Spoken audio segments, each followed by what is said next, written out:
¿Lo tenemos a Marco Alcaraz? Sí, Sí, el fiscal fiscal. Marcos Alcaraz. ¿Cómo le va, fiscal? Buenas tardes. Buenas tardes, Carlos, Es un para todos los presentes en la audiencia. Un gusto escucharte, fiscal. Ahí estamos viendo, el Ministerio Público ordenó la detención de Osorio. Sí, efectivamente, al cambio de estatus jurídico del señor Juan Carlos Osorio, lo que pasa es que, para explicar un poco, y voy a hacer un poquito, muy breve nomás la historia, Sí. Nosotros habíamos solicitado reserva de actuaciones justamente para poder ejecutar todos los actos de investigación. Dentro de los actos de investigación estaban el procesamiento de algunas personas, ¿verdad? Desde el inicio y como consecuencia de los actos de investigación, llenas de allanamientos que se realizaron, que se están realizando y se van a seguir realizando, surgieron elementos e informaciones que le vinculaban y robustecían los elementos de sospecha iniciales que teníamos con relación a Osorio.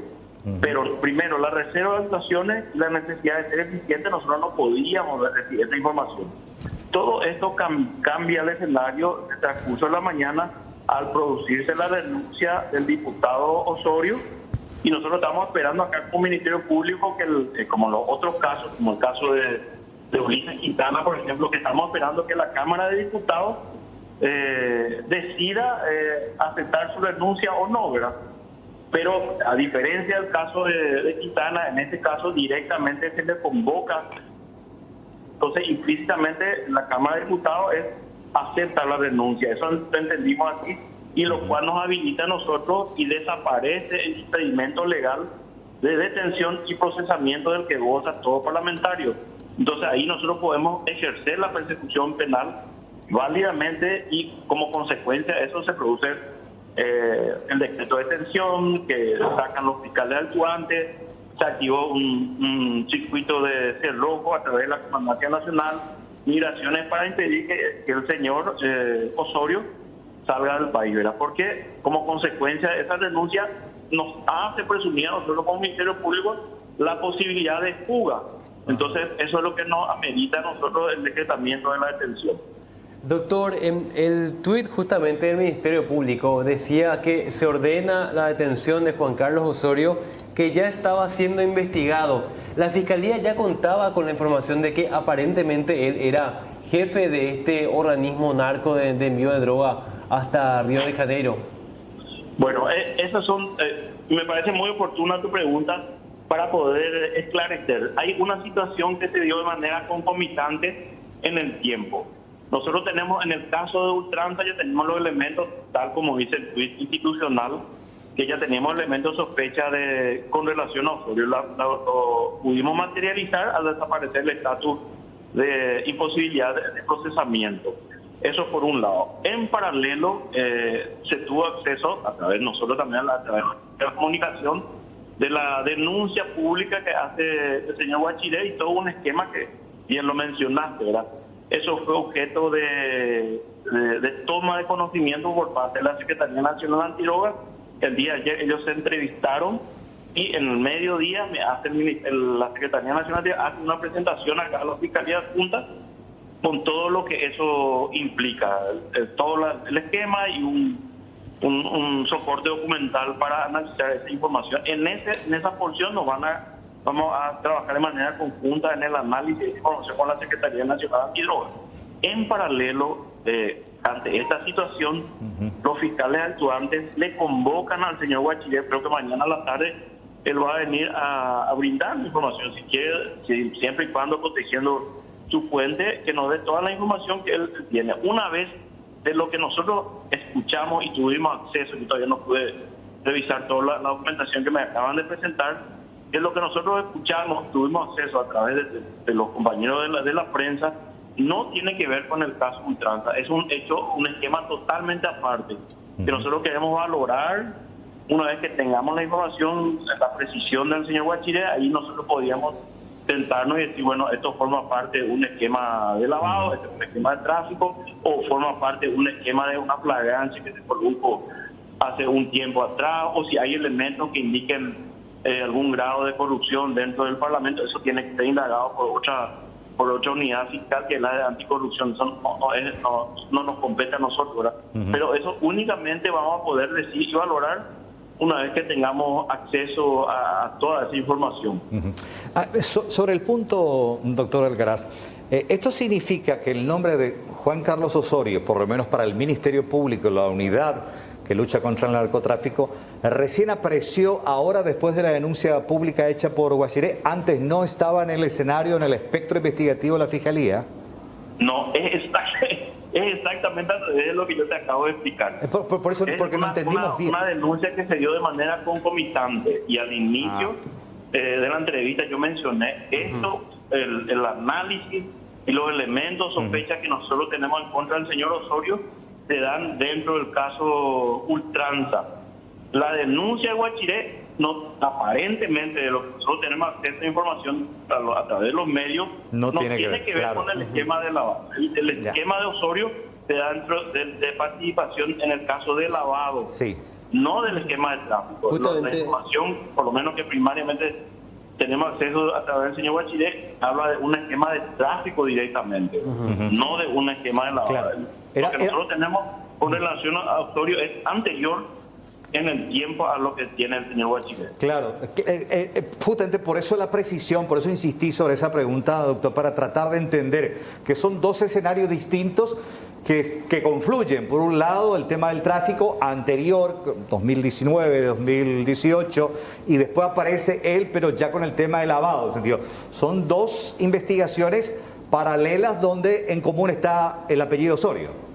Sí, para ser un poquito más preciso, inclusive tomando tu línea de pensamiento, el procesamiento en ultranza del señor Osorio es producto de una investigación que data de 2019. El esquema que está expuesto a través de la denuncia pública que hace el señor Guachiret es de un esquema, no sé si es en el mismo periodo de tiempo, pero eso no formó parte de nuestra investigación. Nosotros tenemos el esquema de lavado de Marseille y de todos los otros prófugos al señor Osorio. Esto se dio de manera concomitante en el tiempo, ¿verdad? Y quiero hacer una precisión ahí. Sí. Nosotros tenemos, hoy en día tenemos una reserva y solamente levanto para dar la precisión con relación al dictamiento de la medida de detención con relación a esta persona, porque me parece oportuno aclarar que esto se dio, nosotros, si el señor Osorio continuaba siendo diputado, nosotros no podíamos ni siquiera hubiéramos tentado elementos sospecha que viene a la Cámara de Diputados que le saquen el poder para poder procesar. Ahora, esa circunstancia fue facilitada por la renuncia voluntaria, nos posibilita a nosotros decretarle la detención y procesarle válidamente sin tener que preocuparnos con la imposibilidad con las garantías de inmunidad que gozan los parlamentarios. Doctor, dentro de la investigación de ultranza, la figura de Juan Carlos Osorio, ¿qué sospecha tenía la Fiscalía? ¿Qué función tendría Juan Carlos Osorio dentro del esquema de ultranza en el tema de lavado? Bueno, me gustaría, igual seguimos con eso, pero me gustaría hacer un análisis con ustedes que la ciudadanía pueda comprender el fenómeno del narcotráfico. Ellos necesitan un esquema que implique acceso al producto en el lugar de origen, que son los países del norte de nuestro país. Un lugar de base de operaciones que sería el Chaco o el corredor Concepción, que ustedes pueden observar que a través de los allanamientos se encontraron evidencias de que eso es así, ¿verdad? Un esquema que permita que esa droga alicada salga por los puertos formales, y para eso necesitamos personas físicas o jurídicas que se dediquen al comercio exterior. Y hay un componente de personas que están vinculadas con el comercio exterior y son los que sirven para mimetizar la droga y que vaya al lugar de destino, que es, en este caso, creo que son una carga de Amberes, otra de Rotterdam, no tengo la precisión. Entonces, necesariamente tienen que tener perfiles diferentes, perfiles que tengan tráfico. Necesitamos personas que puedan, y esto es lo que yo les estoy diciendo, ustedes le pueden poner el ejemplo, personas que reinviertan en su ciudad, personas que compren establecimientos ganaderos para reinvertir el dinero producto de narcotráfico. Necesitan lugares que, aparte para reinvertir el dinero de origen ilícito, necesitan para su base de operación, y necesitan también el sistema bancario y perfiles que tengan que ver con movimientos de cooperativas, bancos, casas de cambio, y dentro de esa línea de acción es donde entra el perfil de este señor, ¿no? Y ya directamente también vinculado con todo esto que estabas resaltando, fiscal, con los vínculos que tiene Osorio con el prófugo Insfrán y con todo el clan, ¿no? Claro, claro. Esa información que ahora está al acceso público, esa nosotros es una información que mantuvimos en reserva y no podíamos expresar por el motivo que señalé recientemente, que al tener fuero nosotros no podemos ni mencionar de que estaban procesados. Nosotros tenemos que ser eficientes antes que nada. Y el eficientismo es lo que guió la acción del Ministerio Público y pedimos esta reserva. Imagínense ustedes si el día 1 del procedimiento la defensa del procesado 1 tenía acceso a toda esa información que está en la carpeta fiscal. Nada de esta historia nosotros hubiéramos podido contar al día de hoy si es que no teníamos esa reserva. Entonces, por eso es que hay que explicar también a la ciudadanía que para ser eficientes tenemos que ser prudentes, mantener reserva, y yo entiendo a veces las necesidades de información, de la obligación de dar información veraz. Por eso que a veces no podemos dar. Este es el momento que yo puedo hablar de esta situación, ¿verdad? Pero esto tiene siempre un componente político de uno u otro sector. Hay agendas que están por afuera de lo institucional, que son las que hacen las especulaciones, pero a nosotros nos parece como Ministerio Público oportuno brindar esta explicación que le estoy dando a ustedes. Quizás la siguiente pregunta cueste responder por el tema de la investigación, respetamos eso, pero con un sí o con un no yo voy a estar más que contento, doctor. Evidentemente esta situación, y entendemos ahora también del por qué la prudencia en el manejo de la información, incluso también de la carpeta fiscal, el acceso de cualquier abogado defensor a esa carpeta que tiene mucha información sensible precisamente para que estos personajes vayan cayendo. Lo que también me hace sospechar, y la pregunta va por lo siguiente, hoy cae un diputado, un referente político importante vinculado al narcotráfico, al lavado de dinero. Esto me hace sospechar de que, y la pregunta con la respuesta sí o no, ¿podría haber mucha más gente con ese peso dentro de esa estructura bajo la lupa de la Fiscalía? Bueno, y le voy a dar una respuesta en genérico. Todas las personas que estén vinculados, y fíjense que en el ejemplo que yo les mencioné, el traficante necesita de diferentes perfiles para diferentes acciones que quiere comprar, quiere exportar, necesita una persona jurídica, un aeroportador. Si quiere meter dinero en cooperativa, banco, necesita un perfil que se relacione con eso. Para lavar. Independientemente, para lavar concretamente, independientemente de que usted tenga o no una actividad política para el Ministerio Público, eso no tiene, para nosotros es un plus, y le voy a mencionar, nosotros publicamos el año pasado una estadística de participación de sectores del Estado dentro del esquema de corrupción, y podemos reflotar inclusive esas estadísticas donde hacíamos personas que estaban vinculadas, funcionarios del Estado vinculados a los altos de narcotráfico, ya sea que forman parte directamente a la organización o que le brindan algún servicio específico que es requerido por la dinámica delictiva. Entonces, esto es para nosotros una constante. Siempre decimos que actuamos de manera objetiva. Y me parece oportuno, en la historia de la unidad de narcotráfico, tenemos, por ejemplo, ahora en puerta a 2 concejales de Amambay, a puerta de un juicio oral, que aparecieron traficando 250 kilos de cocaína. Tenemos un intendente de Lauret que fue condenado por tráfico de marihuana. Tenemos un diputado de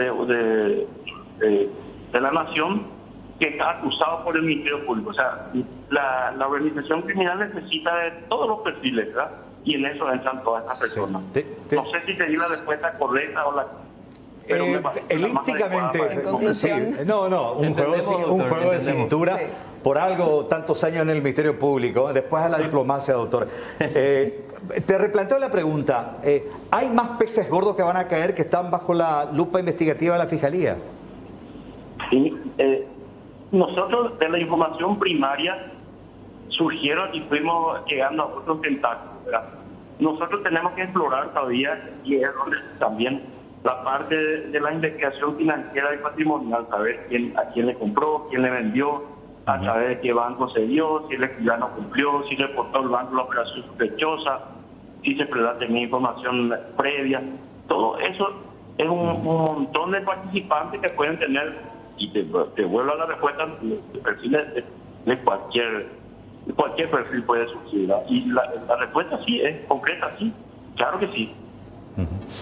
Bueno, doctor Marco Alcaraz, como siempre, muy amable, gracias. Entendemos también que aquí lo fundamental es justamente el manejo de la información privada, sensible, porque la filtración ya ha también ocasionado muchos operativos frustrados, y entendemos, y vamos a seguir aguardando más datos que revelen tanto la Fiscalía como sus órganos investigativos.